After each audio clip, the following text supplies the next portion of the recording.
All right, let's tackle one of the biggest challenges in all of science. How do you organize every single living thing on Earth?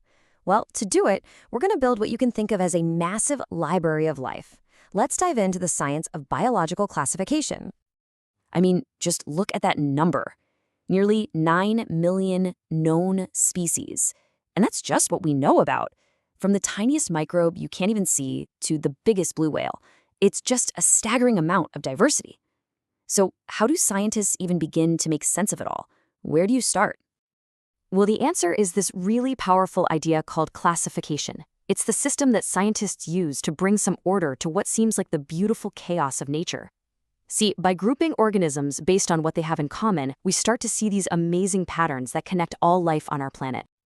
The best way to think about it is like a library, right?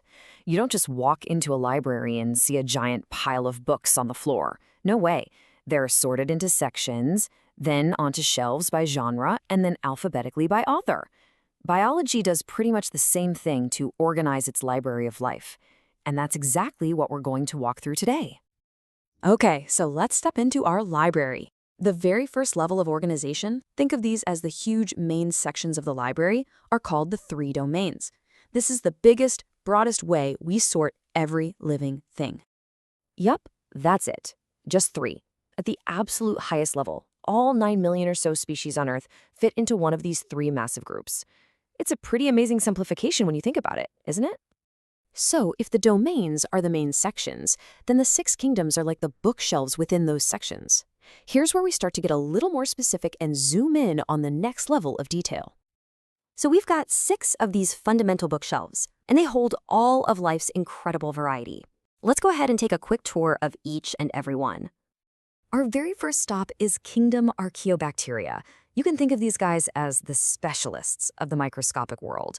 They're the extremophiles, the ones that thrive where pretty much nothing else can. These super tough, single-celled organisms live in boiling hot springs, incredibly salty lakes, and deep-sea vents. They might look simple, but believe me, they are unbelievably resilient. Okay, next up are their cousins, Kingdom Eubacteria. Now, if Archaeobacteria are the specialists, then Eubacteria are the generalists. This is the common bacteria you find, well, almost everywhere. They're in the soil, they're in the water, they're even inside of us. And they're kind of a mixed bag. Some are super helpful, like the ones that turn milk into yogurt. And then, of course, others are the kind that can make us sick. All right, moving on to Kingdom Protista. Now, this is one of the most diverse and, frankly, weird bookshelves in our whole library. It's a real collection of odds and ends. People often call it the catch-all kingdom, or even the junk drawer kingdom. Why? Because it's basically where scientists put all the organisms that don't quite fit into the other groups. We're talking everything from microscopic amoebas to giant kelp, which is a type of algae. This kingdom is just packed with variety. Okay, our fourth kingdom is fungi. This is a group that includes some things you definitely know, like mushrooms, but also some less obvious ones, like molds and yeasts. The key thing to remember about fungi is how they get their food. Unlike plants, they can't make their own. Instead, they're like nature's great recyclers. They absorb nutrients from whatever is around them, whether it's a decaying log or, that old slice of bread in your kitchen. And now for Kingdom Plantae. These are the green powerhouses of our planet. These are the organisms that really form the foundation for most ecosystems on land. Their superstar ability, photosynthesis, of course. They use sunlight to make their own food, and in the process, they release the oxygen that we all need to breathe. From the tiniest little moss to the tallest redwood tree, they're all part of this absolutely vital kingdom. And finally, we've made it to our last bookshelf, Kingdom Animalia. This is the kingdom of movement, of consumers, and, well, it's the kingdom that includes you. Yep, just like the fungi, we animals can't make our own food.